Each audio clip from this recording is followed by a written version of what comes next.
Hey folks, this is Mr. Markarts with an unboxing of the egg in the bag! But all seriousness, I feel like we should probably go over what the heck is in this bag.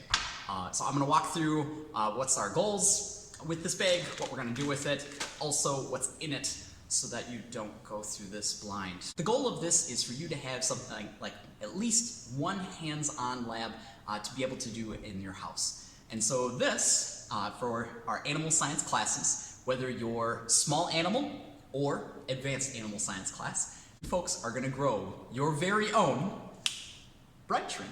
Yeah! The difference between the two classes are gonna be that while both of you are going to be changing something about the environment that it's growing up in, the brine shrimp, small animal is just gonna only measure how fast the brine shrimp are moving, and then advanced animal science class are going to be measuring not only speed, but hopefully percent growth. As in, I'm hoping that your brine shrimp can reproduce. That'd be neat. So, without further ado, let's take a peek inside the bag. So I take off the top, open it up, I'm looking in here, and the first thing you might be able to see is this little capsule. That's kind of fun. That's our brine shrimp. Eggs. Of course they're not floating around because they're eggs. They need to hatch. So eventually we will hatch them. Not yet. Please wait. Brine shrimp for us are going to be what's called a model organism, or a thing, or an animal that we use to see what the effects of different changes on them are. So in many cases, scientists use like fruit flies or like small mammals if it's really big things that they need to test and figure out.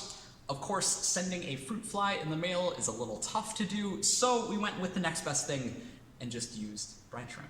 All right, what's next in this bag here? Going.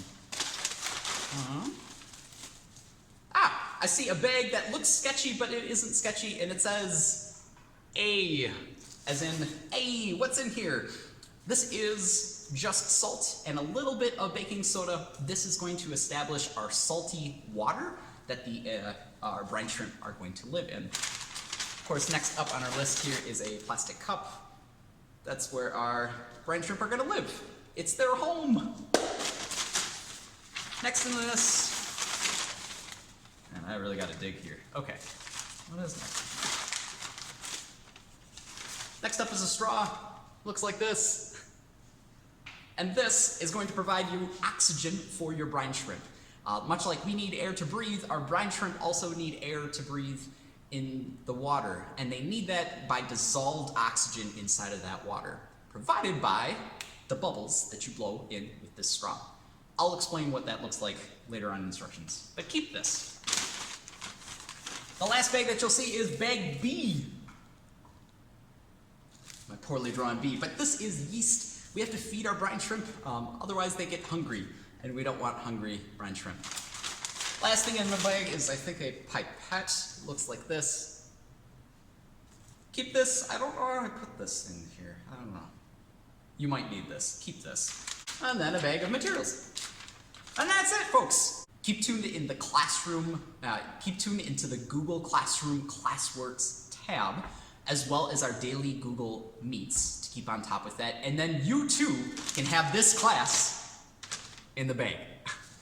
Do you get it? Because it's an idiom for you will succeed. Like, you got it in the bag, you'll do well in this class. I'm funny.